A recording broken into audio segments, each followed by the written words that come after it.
ओम शांति। 13 जनवरी 2024। बाबा के महावाक्य।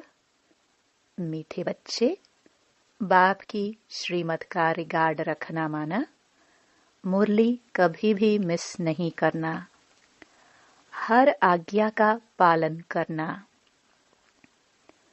प्रश्न: अगर तुम बच्चों से कोई पूछे राजी खुशी हो तो तुम्हें कौन सा जवाब फलक से देना चाहिए? उत्तर: बोलो, परवाह थी पार ब्रह्म में रहने वाले की, वह मिल गया, बाकी क्या चाहिए? पाना था सो पा लिया। तुम ईश्वरीय बच्चों को किसी बात की परवाह नहीं। तुम्हें बाप ने अपना बनाया, तुम्हारे पर ताज रखा, फिर परवाह किस बात की? ओम शांति। बाप समझाते हैं बच्चों की बुद्धि में जरूर होगा कि बाबा बाप भी है, टीचर भी है, सुप्रीम गुरु भी है। इसी याद में जरूर होंगे। यह याद कभी कोई सिखला भी नहीं सकते। बाप ही कल्प कल्प आकर सिखलाते हैं। वही ज्ञान सागर पतित पावन भी है। वह बाप भी है, टीचर भी है, गुरु भी है। यह अब समझा जाता है, जबकि ज्ञान का तीसरा नेत्र मिला है। बच्चे भल समझते तो होंगे, परंतु बाप को ही भूल जाते हैं, तो टीचर गुरु फिर कैसे याद आएगा? माया बहुत ही प्रबल है, जो 3 रूप में महिमा होते हुए भी तीनों को भुला देती है। इतनी सर्वशक्तिमान है। बच्चे भी लिखते हैं, बाबा हम भूल जाते हैं, माया ऐसी प्रबल है। ड्रामानुसार है बहुत सहज, बच्चे समझते हैं, ऐसा कभी कोई हो नहीं सकता। वही बाप टीचर सतगुरु है, सच सच। इसमें गपोड़े आदि की कोई बात नहीं, अंदर में समझना चाहिए ना। परंतु माया भुला देती है। कहते हैं हम हार खा लेते हैं, तो कदम कदम में पदम कैसे होंगे? देवताओं को ही पदम की निशानी देते हैं, सबको तो नहीं दे सकते। ईश्वर की यह पढ़ाई है, मनुष्य की नहीं। मनुष्य की यह पढ़ाई कभी हो नहीं सकती। भल देवताओं की महिमा की जाती है, परंतु फिर भी ऊंचते ऊंच एक बाप है। बाकी उनकी बड़ाई क्या है? आज गदाई, कल राजाई। अभी तुम पुरुषार्थ कर रहे हो ऐसा लक्ष्मी नारायण बनने का। जानते हो, इस पुरुषार्थ में बहुत फेल होते हैं। पढ़ते फिर भी इतने हैं जितने कल्प पहले पास हुए थे। वास्तव में ज्ञान है भी बहुत सहज, परंतु माया भुला देती है। बाप कहते हैं अपना चार्ट लिखो, परंतु लिख नहीं पाते हैं। कहाँ तक बैठ लिखे? अगर लिखते भी हैं तो जांच करते हैं 2 घंटा याद में रहे, फिर वह भी उन्हों को मालूम पड़ता है जो बाप की श्रीमत को अमल में लाते हैं। बाप तो समझेंगे।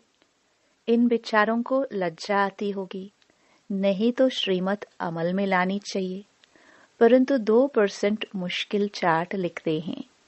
बच्चों को श्रीमत का इतना रिगार्ड नहीं है। मुरली मिलते हुए भी पढ़ते नहीं है। दिल में लगता जरूर होगा, बाबा कहते तो सच है, हम मुरली ही नहीं पढ़ते तो बाकी औरों को समझाएंगे क्या? याद की यात्रा। ओम शांति। रूहानी बाप रूहानी बच्चों को समझाते हैं। यह तो बच्चे समझते हैं बरोबर हम आत्मा हैं, हमको परमपिता परमात्मा पढ़ा रहे हैं। और क्या कहते हैं? मुझे याद करो तो तुम स्वर्ग के मालिक बनो। इसमें बाप भी आ गया, पढ़ाई और पढ़ाने वाला भी आ गया, सदगति दाता भी आ गया। थोड़े अक्षर में सारा ज्ञान आ जाता है। यहाँ तुम आते ही हो इसको रिवाइज करने लिए। बाप भी यही समझाते हैं, क्योंकि तुम खुद कहते हो हम भूल जाते हैं, इसलिए यहाँ आते हैं रिवाइज करने। भल कोई यहाँ रहते हैं तो भी रिवाइज नहीं होता है, तकदीर में नहीं है। तदबीर तो बाप कराते ही हैं। तदबीर कराने वाला एक बाप ही है। इसमें कोई के पास खातरी भी नहीं हो सकती है, न स्पेशल पढ़ाई है। उस पढ़ाई में स्पेशल पढ़ने लिए टीचर को बुलाते हैं। यह तो तकदीर बनाने लिए सबको पढ़ाते हैं। एक एक को अलग कहाँ तक पढ़ाएंगे? कितने ढेर बच्चे हैं। उस पढ़ाई में कोई बड़े आदमी के बच्चे होते हैं तो उन्हों को स्पेशल पढ़ाते हैं। टीचर जानते हैं कि यह डल है, इसलिए उनको स्कॉलरशिप लायक बनाते हैं। यह बाप ऐसे नहीं करते हैं। यह तो एक रस सबको पढ़ाते हैं। वह हुआ टीचर का एक्स्ट्रा पुरुषार्थ कराना। यह तो एक्स्ट्रा पुरुषार्थ किसको अलग से कराते नहीं। एक्स्ट्रा पुरुषार्थ माना ही मास्टर कुछ कृपा करते हैं। ऐसे तो भल पैसे लेते हैं, खास टाइम दे पढ़ाते हैं, जिससे वह जास्ती पढ़कर होशियार होते हैं। यहाँ तो जास्ती कुछ पढ़ने की बात है ही नहीं। इनकी तो बात ही नहीं है। एक ही महामंत्र देते हैं, मन मना भव। याद से क्या होता है यह तो समझते हो। बाप ही पतित पावन है, जानते हो उनको याद करने से ही पावन बनेंगे। अब तुम बच्चों को ज्ञान है, जितना याद करेंगे उतना पावन बनेंगे। कम याद करेंगे तो कम पावन बनेंगे। यह तुम बच्चों के पुरुषार्थ पर है। बेहद के बाप को याद करने से हमको यह लक्ष्मी नारायण बनना है। उन्हों की महिमा तो हर एक जानते हैं, कहते भी हैं आप पुण्य आत्मा हो, हम पाप आत्मा हैं। ढेर मंदिर बने हुए हैं, वहां सब क्या करने जाते हैं? दर्शन से फायदा तो कुछ भी नहीं। एक दो को देख चले जाते हैं, बस दर्शन करने जाते हैं। फलाना यात्रा पर जाता है, हम भी जावे, इससे क्या होगा? कुछ भी नहीं। तुम बच्चों ने भी यात्रा ये की है। जैसे और त्योहार मनाते हैं, वैसे यात्रा भी एक त्योहार समझते हैं। अभी तुम याद की यात्रा भी एक त्योहार समझते हो। तुम याद की यात्रा में रहते हो। अक्षर ही एक है, मन मना भव। यह तुम्हारी यात्रा अनादि है। वह भी कहते हैं वह यात्रा हम अनादि करते आए हैं, परंतु तुम अभी ज्ञान सहित कहते हो हम कल्प कल्प यह यात्रा करते हैं। बाप ही आकर यह यात्रा सिखलाते हैं। वह चारों धाम जन्म बाय जन्म यात्रा करते हैं। यह तो बेहद का बाप कहते हैं मुझे याद करो तो तुम पावन बन जाएंगे। ऐसे तो और कोई भी नहीं कहते कि यात्रा से तुम पावन बनेंगे। मनुष्य यात्रा पर जाते हैं तो वह उस समय पावन रहते हैं। आजकल तो वहां भी गंध लगा पड़ा है, पावन नहीं रहते। इस रूहानी यात्रा का तो किसको पता नहीं है। तुमको अभी बाप ने बताया है, यह याद की यात्रा है सच्ची।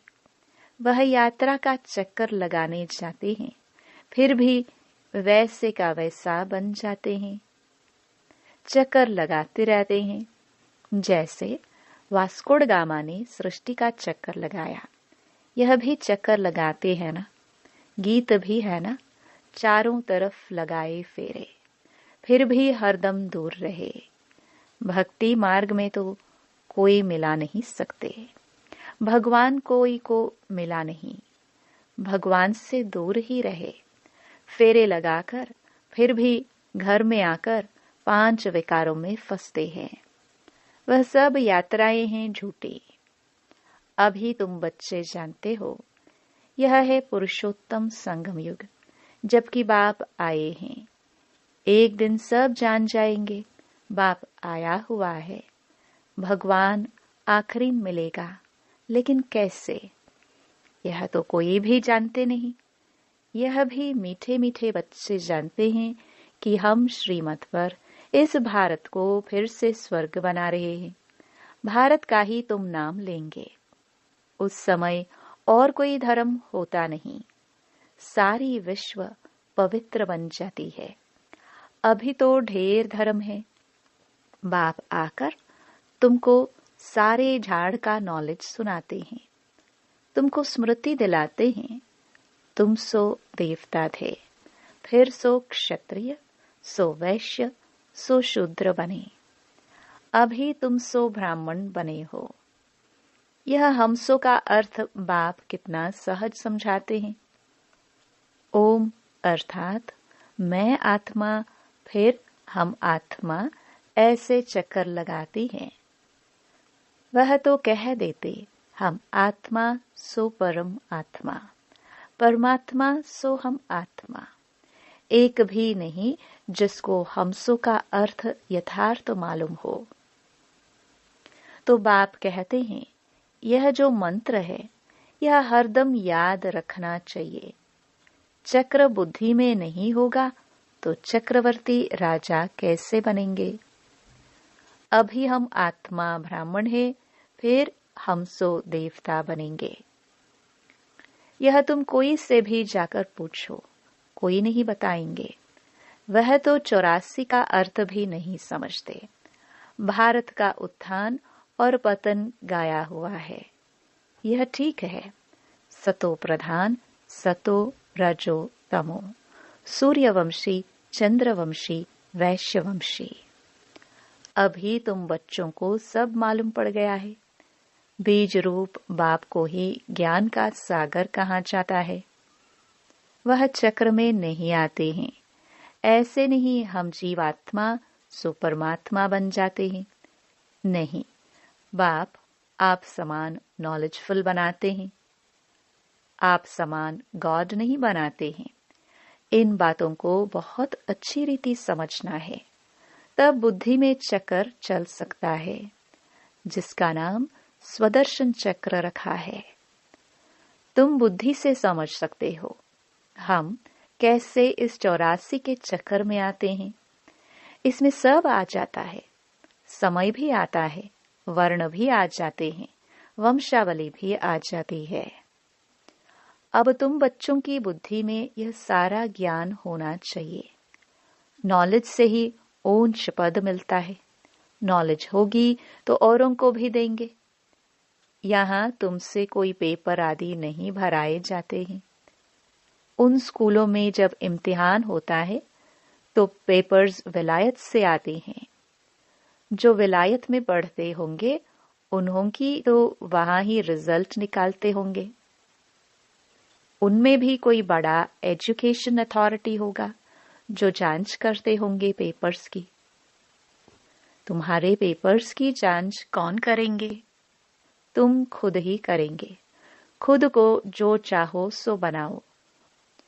पुरुषार्थ से जो चाहे सो पद बाप से ले लो। प्रदर्शनी आदि से बच्चे पूछते हैं ना, क्या बनेंगे? देवता बनेंगे? बैरिस्टर बनेंगे? क्या बनेंगे?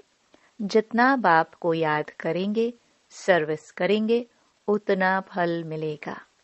जो अच्छी रीति बाप को याद करते हैं वह समझते हैं हमको सर्विस भी करनी है, प्रजा बनानी है ना। यह राजधानी स्थापन हो रही है तो उसमें सब चाहिए। वहां वजीर होते नहीं। वजीर की दरकार उनको रहती जिसको अकल कम होता है। तुमको वहां राय की दरकार नहीं रहती है। बाबा के पास राय लेने आते हैं। स्थूल बातों की राय लेते हैं। पैसे का क्या करे, धंधा कैसे करे। बाबा कहते हैं यह दुनियावी बातें बाप के पास नहीं ले आओ। हाँ, कहाँ दिल शिकस्त बन न जाए तो कुछ न कुछ आथत देकर बता देते हैं। यह कोई मेरा धंधा नहीं है, मेरा तो ईश्वरीय धंधा है तुमको रास्ता बताने का। तुम विश्व का मालिक कैसे बनो? तुमको मिली है श्रीमत, बाकी सब हैं आसुरी मत। सतयुग में कहेंगे श्रीमत, कलयुग में आसुरी मत। वह है ही सुखधाम। वहां ऐसे भी नहीं कहेंगे कि राजी खुशी हो, तबीयत ठीक है। यह अक्सर वहां होते नहीं।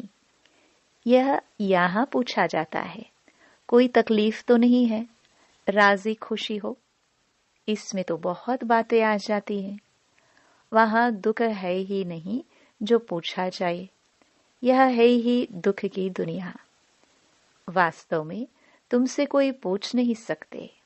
भल माया गिराने वाली है तो भी बाप मिला है ना। तुम कहेंगे क्या तुम खुश खैराफत पूछते हो?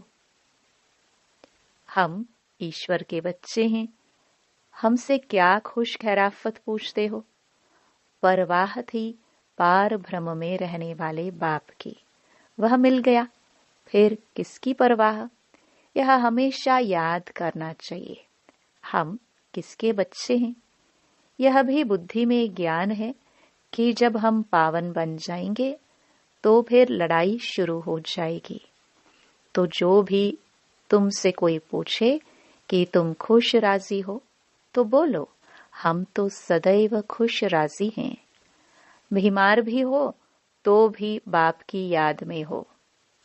तुम स्वर्ग से भी जास्ती यहाँ खुश राजी हो, जबकि स्वर्ग की बादशाही देने वाला बाप मिला है, जो हमको इतना लायक बनाते हैं। तो हमको क्या परवाह रखी है? ईश्वर के बच्चों को क्या परवाह? वहां देवताओं की भी परवाह नहीं। देवताओं के ऊपर तो है ईश्वर। तो ईश्वर के बच्चों को क्या परवाह हो सकती है? बाबा हमको पढ़ाते हैं। बाबा हमारा टीचर सतगुरु है। बाबा हमारे ऊपर ताज रख रहे हैं। हम ताजधारी बन रहे हैं। तुम जानते हो हमको विश्व का ताज कैसे मिलता है? बाप नहीं ताज रखते, यह तो तुम जानते हो। सतयुग में बाप अपना ताज अपने बच्चों पर रखते हैं, जिसको अंग्रेजी में कहते हैं क्राउन प्रिंस। यहाँ जब तक बाप का ताज बच्चों को मिले तब तक बच्चे को उत्कंठा रहेगी। यह बाप मेरे तो ताज हमारे सिर पर आवे। आश होगी प्रिंस से महाराजा बनूं। वहां तो ऐसी बात नहीं होती। अपने समय पर कायदे अनुसार बाप बच्चों को ताज देकर फिर किनारा कर लेते हैं। वहां वानप्रस्थ की चर्चा होती नहीं। बच्चों को महल आदि बनाकर देते हैं। आशाएं सब पूरी हो जाती हैं। तुम समझ सकते हो सतयुग में सुख ही सुख है। प्रैक्टिकल में सब सुख तब पाएंगे जब वहां जाएंगे। वह तो तुम ही जानो स्वर्ग में क्या होगा। एक शरीर छोड़ फिर कहाँ जाएंगे? अभी तुम्हें प्रैक्टिकल में बाप पढ़ा रहे हैं। तुम जानते हो हम सच सच स्वर्ग में जाएंगे। वह तो कह देते हम स्वर्ग में जाते हैं, पता भी नहीं है स्वर्ग किसको कहा जाता है। जन्म जन्मांतर यह अज्ञान की बातें सुनते आए। अभी बाप तुमको सत्य बातें सुनाते हैं। अच्छा, मीठे मीठे सिखिलदे बच्चों प्रति माता पिता बाप दादा का याद प्यार और गुड मॉर्निंग। रूहानी बाप की रूहानी बच्चों को नमस्ते। धारणा के लिए मुख्य सार। पहला, सदा राजी खुशी रहने के लिए बाप की याद में रहना है। पढ़ाई से अपने ऊपर राजाई का ताज रखना है। दूसरा, श्रीमत पर भारत को स्वर्ग बनाने की सेवा करनी है। सदा श्रीमत का रिगार्ड रखना है। वरदान। श्रेष्ठ तकदीर की स्मृति द्वारा अपने समर्थ स्वरूप में रहने वाले सूर्यवंशी पद के अधिकारी भव। जो अपनी श्रेष्ठ तकदीर को सदा स्मृति में रखते हैं वह समर्थ स्वरूप में रहते हैं। उन्हें सदा अपना अनादि असली स्वरूप स्मृति में रहता है। कभी नकली फेस धारण नहीं करते। कई बार माया नकली गुण और कर्तव्य का स्वरूप बना देते हैं। किसको क्रोधी, किसको लोभी, किसको दुखी, किसको अशांत बना देती है। लेकिन असली स्वरूप इन सब बातों से परे है। जो बच्चे अपनी असली स्वरूप में स्थित रहते हैं वह सूर्यवंशी पद के अधिकारी बन जाते हैं। स्लोगन। सर्व पर रहम करने वाले बनो तो अहम और वहम समाप्त हो जाएगा। अव्यक्त इशारे। इस अव्यक्ति मास में बंधन मुक्त रह जीवन मुक्त स्थिति का अनुभव करो। जब आपकी रचना कमल पुष्प जल में रहते जल के बंधन से मुक्त है, तो जब रचना में यह विशेषता है तो क्या मास्टर रचना में नहीं हो सकती? जब कभी बंधन में फंस जाओ तो अपने सामने कमल पुष्प का दृष्टांत रखो कि जब कमल पुष्प न्यारा प्यारा बन सकता है तो क्या मास्टर सर्वशक्तिवान नहीं बन सकते? तो सदा बन जाएंगे। ओम शांति।